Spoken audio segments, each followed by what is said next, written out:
尊敬的面粉们好，今天你们赚钱了吗？反正我是赚钱了。由于前2天买了 SOL， 赚了些钱啊，所以呢，我有多余的时间来思考一下人生。反正这2天钱也赚够了，那我就可以思考一下生活了。今天我要讲的东西和你们的生活幸福指数是息息相关的。其实很多人脑子里面天天想着要赚钱，要赚钱，但是你们有没有想过赚钱的目的是什么呢？说简单点，不就是为了让自己生活得更好、更幸福，对吧？我这都是屁话。那如果说你们想要生活得更好、更幸福，其实呢，和钱有巨大的关系，但不一定是全部。为啥呢？你们就要仔细的听好我今天的节目了。今天的内容是能决定你和你的后代、家庭生活幸福、生活质量的关键的一期。好，在讲正题之前呢，我想先问你们一个问题啊，那就是你在中国文化环境中生活的快乐不？有些人可能不明白我说这个话的深层含义啊，那我就换一个方式来问你们。你觉得中国的人文环境、教育环境对你的孩子身心成长有好处吗？好不好？你们仔细听我分析的对不对啊 ？OK， 在我说之前呢，请检查一下你们是否打开了屏幕下方的点赞、订阅、小铃铛，否则呢，错过了面具人的财经讯息、政治风险预警，而导致你没赚到钱，或者是被政府的恶性政策割了韭菜了，那可不能怪我啊！以后呢，我会在每期节目中间随机说一个数字，你们听到了以后就在留言区回复这个数字，包括你的狐狸钱包地址啊，也有可能是我忘了说啊，那就是没有数字，我就会从答对的人当中随机抽取1名，直接给你转账奖钱。那顺便把今天的这个节目转发分享到，比如 Twitter 呀、Facebook 呀、Telegram 3个平台以上，截图发送到我的邮箱，就可以参与抽取这个月的 NFT 大奖了。好，来讲正题啊！我今天在上网的时候啊，看到了一个据说是人类科幻里程碑的巨作，也是很多国人公认最牛逼的科幻作品《三体》的预告片儿。那这个预告片儿我看完了以后，煞是震撼呀！我感觉太牛逼了，太刺激了，因为我发现中国人怎么可以这么 low 呢？把如此稀烂的东西奉为神作啊！我这样说可能有些人不爱听啊，我可是有理有据的啊。三体的背景讲的是人类参与星际文明争霸的事情。其实这种类型的作品有很多，老生常谈了，比如星河战队、星球大战、光环、星际迷航等等等等啊，多得很。但是你们知道为啥我就是讨厌三体不？来，你们看这张图，看到没？都他妈的星际争霸了，星际文明了，还穿着文革时期的服装呢。共产党真牛逼呀！红军都参与星际争霸了，解放全宇宙了，是不是？其实见怪不怪了啊！近年来，大陆一直在提倡这种怀念文革的红色题材影视。像贾玲、沈腾拍了一大堆类似的这种片子啊，什么我的父亲呀，什么这个厂长呀，那个回到什么文革之前的那个红色年代啊，让大家去怀念文革时期，怀念大锅饭啊，怀念大工厂，一堆人扎堆儿吃大饭的那种感觉。那这也是符合共产党现在要推出人民经济的需要啊。20大之后呢，全中国甚至包括港澳台啊，都要搞人民经济了。台湾人也要小心啊，这个我们在节目后半段再说。其实这都不算啥啊，顶多就是穿个红军的衣服嘛，人家可以穿，人家有穿的权利，我最多就是不喜欢。但是我特别讨厌这个东西的最重要的2点是，它的价值体系和意识形态有非常大的问题，会把很多人教坏。三体的价值观与普世价值是相违背的。三体的基调是大拳头消灭小拳头，它的核心价值观是宇宙中有2个文明相遇的话，一定是高级文明消灭低级文明。宇宙是一个大型的黑暗丛林，外面的社会是一片黑暗，你只有待在墙内的世界才是安全的。你如果说要翻墙出去了，你立刻就会被外面的人把你给消灭了。各位听懂了没？我讲的这个逻辑是不是有点似曾相识呢？可能有聪明的观众网友们已经能看出来这种价值观是谁想要提倡的了。共产党呀，共产党不就是一直提倡落后就要挨打吗？谁的拳头硬谁说的算吗？对不对？而且共产党还建什么互联网防火墙，就是不想让你们翻出去嘛。他就要告诉你啊，美帝国主义亡我之心不死，外面水深火热，国内的一片歌舞升平，对不对？而实际上呢，中国的民间文化也是这样的。大部分的中国家长在教育自己的小孩的时候，都不会教自己孩子去团队协作、友善互助的。中国的教育环境从来都是讲究斗争、竞争，自己家的孩子要比别人家的孩子好，本质其实就是自己家的孩子要比别人家的孩子强，淘汰掉别人家的弱的孩子，把孩子相比较之下分一个高低，听明白了吗？而低的弱的孩子就应该被家长嫌弃，比不过别人家的孩子的那种弱小的孩子就会被自己的家长瞧不起，甚至被所有的家长包括老师同学瞧不起。小孩与小孩之间没有人格的平等，只有攀比出来的强弱高低，谁比谁强，谁比谁弱。那中国的小孩与小孩之间，他的人格都是不平等的，那中国的小孩和大人人格就更不平等了。你还真别嫌我说中国的小孩和大人的人格不平等，中国的小孩就是比大人低等低一级。很多的父母家长心里面打心底本能的就是这么认为的，长辈大人比小孩高一级，小孩就应该听大人的，小孩就必须服从大人的，不听话就打，错了也是为你好，错了你也得听。各位观众，你们知道为啥中国的小孩和大人不平等吗？为什么？来，各位，我给你们5秒钟说一下，思考一下，中国的小孩为什么和大人不平等？中国的小孩为什么就比大人低呢？中国的小孩为什么就比大人的人格低贱呢？为什么？为什么？因为小孩弱，成年人比小孩强，小孩打不过大人，所以呢，老子打儿子天经地义，就这么简单。所以呢，小孩就比大人低级。再加上你弱，你的经济上吃住都要用我的，你吃我的住我的，就应该寄人篱下，那你就必须得听我的。君要臣死，臣不得不死；父要子亡，子不得不亡嘛。其本质还是一种暴发户奴隶主的思想。可是中国父母们，你们不想一下，这个小孩是你生下来的呀，你生他的时候，你有没有问过他愿不愿意被你生下来？你生他，其本质还是因为你个人的性行为而导致的结果嘛？那你当然要负责呀，你当然该管他呀，对不对？大部分中国父母不明白这个道理啊！我生了他，我还是他的老子，我要他怎么样，他就得怎么样，然后他还要给我养老，对吧？其实我生他的目的，很多人生孩子的目的不就是为了养老吗？对吧？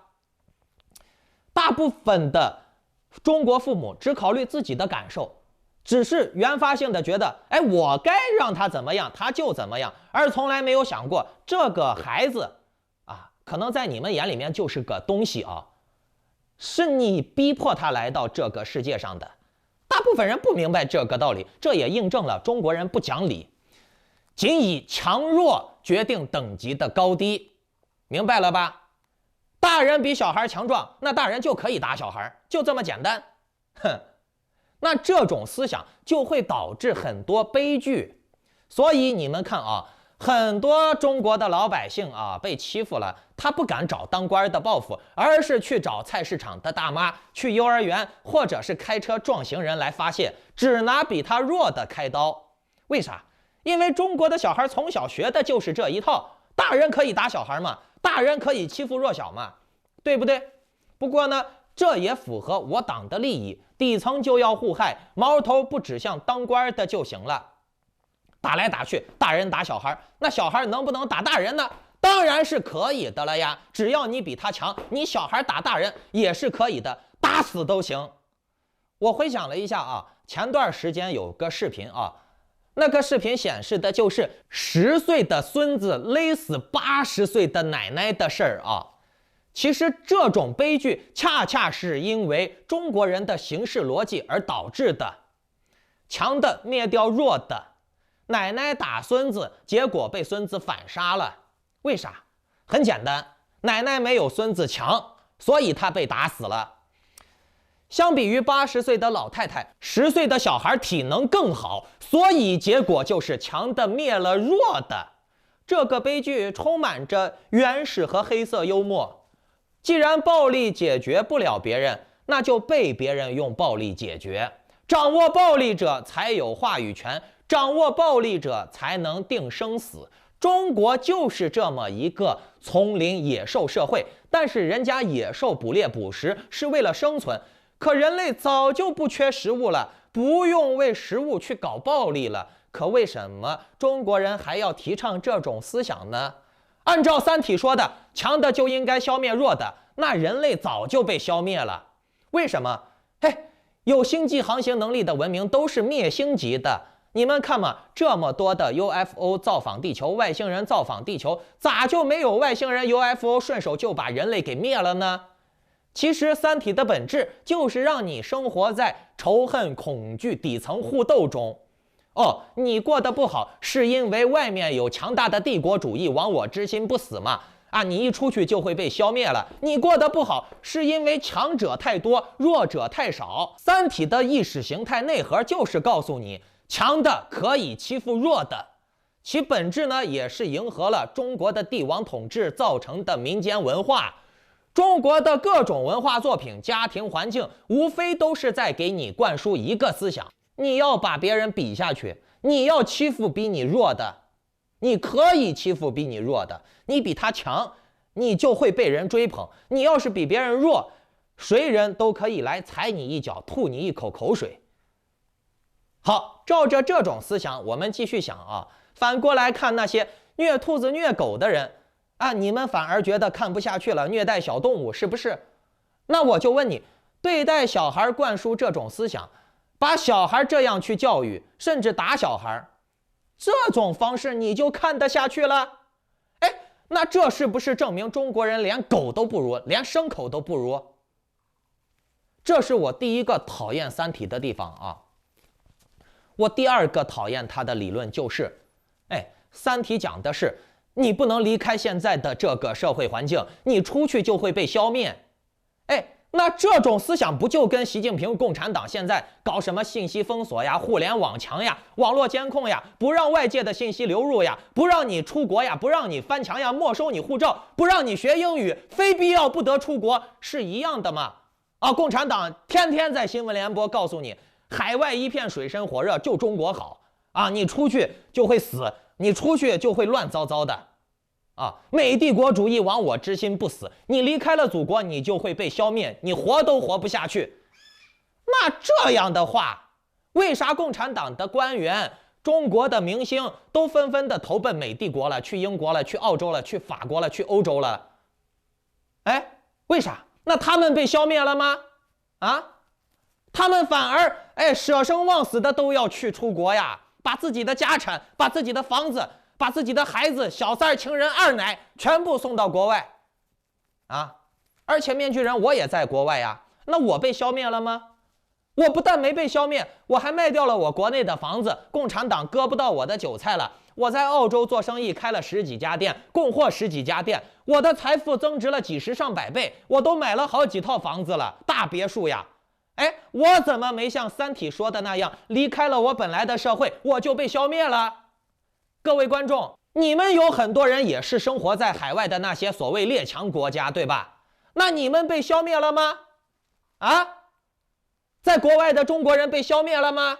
哦，出了国就要被消灭，那合着你天天在国外看到的这些海外华人，那是鬼还是幽灵？啊，出国就会被消灭。那反倒是我看在墙内生活的中国人被消灭了不少。大饥荒死一批，文革死一批，计划生育死一批，习近平封城又死一批，打那些好东西的副作用导致的半死不活的，生不如死的，看不上病，做不了生意，封城被逼死的人还少。二半夜把你拉去地狱，大巴车送你一车下地狱，再死一批。哦，照你习近平，照你共产党三体刘慈欣个傻逼说的，高级文明就应该消灭低级文明。那你用的手机、电脑、抗生素，甚至马桶、X 光机，都是人家高级文明西方列强发明的。那人家为什么没消灭你，还让你用高级文明的东西呢？刘慈欣，你个逼崽子啊！你还他妈的去美帝国主义拍片子呢？那怎么美帝国主义没把你个狗杂种给消灭了？所以说啊，共产党的这些话啊，也就只能骗骗中国传统教育下被封闭思想的那些病态人、矛盾人。中国的文化教育处处是矛盾，是病态。我告诉你们，从心理学上来讲啊，人在处于矛盾、病态的心理状态之下，是不可能干成事情的。个人的能力提升和发展必然是受限的。所以很多人他很难成才，成不了才，你就算给他机会了，他也成不了才，他也干不成事儿，提升不了自己的能力。那既然这样的话，他就只能当底层的顺民，为党奉献韭菜了嘛。他离了党，他更就活不成了。哦，你说三体，你高级文明就应该消灭低级文明，那你这是大逆不道。刘慈欣他这是忤逆圣上啊。那你们看嘛，哎，习近平给那些亚非拉贫穷国家低级文明撒币干啥？给那么多钱啊？他们是低级文明呀，你应该去消灭人家呀，对不对？你共产党别光想着消灭中国人、奴役中国人呀。按照三体的理论，习近平你不去消灭低级的亚非拉文明，反而整天奴役中国人、消灭中国人，那到底是非洲人高级呢，还是中国人低级呢？面具人，我告诉你们啊，谁也没有比谁高级，谁也不比谁低级，人人平等，不存在什么高级低级的。我的孩子比不过别人的孩子，我就不比，能比过我也不比。天生我材必有用，我孩子自己的心理身体能健康的成长，能过得快乐，能有自己的一技之长就足够了。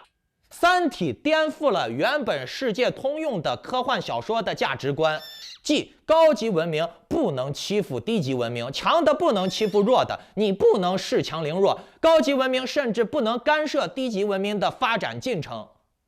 可三体呢？中国共产党呢？刘慈欣个舔屁眼的，直接把人类文明普世价值观给你扭曲变成了，哎，当然了，他也是为了迎合党的意思，那就是中国本来就是弱肉强食啊，在中国就应该欺负弱小，大家都是这种病态心理。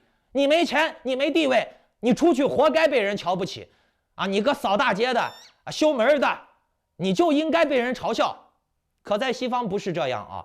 你可不能去瞧不起那些扫大街的、修门的啊，哪怕他是个掏大粪的，你也不能欺负他。各位观众，我就问你们啊，你没事弄死几只兔子，你觉得有意思没？没意思呀，对吧？但是三体觉得有意思呀，刘慈欣这个傻逼觉得好呀，高级文明就应该欺负低级文明呀。对呀，你们想一下，就是这个道理。按照刘慈欣的理论，哎，美帝国主义亡你之心不死呀，美国是发达国家呀，天天就要消灭你这个中国的发展中国家呀，你还不得恨死美帝国主义呀，恨死英国，恨死法国列强主义呀，对不对？啊，你过得不好，就是因为外面的人太强大了，天天要消灭你，而不是你自己没本事，你自己被蒙蔽了双眼，你自己天天处于矛盾的、根本逻辑不通的状态下，那你觉得你还能做成事吗？你还能改善你的生活吗？你还能改变你自己的命运吗？啊，你自己过得越不好，越是觉得哦，哎，外面帝国主义亡我之心不死，哇，共产党做得好，保护我们不被美帝国主义消灭，是吧？那你觉得这个逻辑说得通，你就去恨美国、恨英国、恨法国。你要是觉得弱肉强食好，三体好，那你就去看，你就去支持共产党。但愿你不会有变老变弱的那一天，或者是你被党的铁拳捶打了，你被比你强的城管、警察、公务员给拿捏的那一天，你被人家拉去翻车了啊，你被欺负了，你就不觉得共产党好了，你就要讲人权、讲平等了。哎呀，我这一激动又讲超时了，唉，真的，这些傻逼们啊，我跟你说，中国的这些御用文人学者，包括一大堆的这些，当权者呀，手里面别说当权者了，就是手里面他妈的有一点点鸡毛令箭的那种人啊，都想发一下自己的淫威，欺负一下没有那些权利的人，比自己弱一点的人。今天讲超时了啊。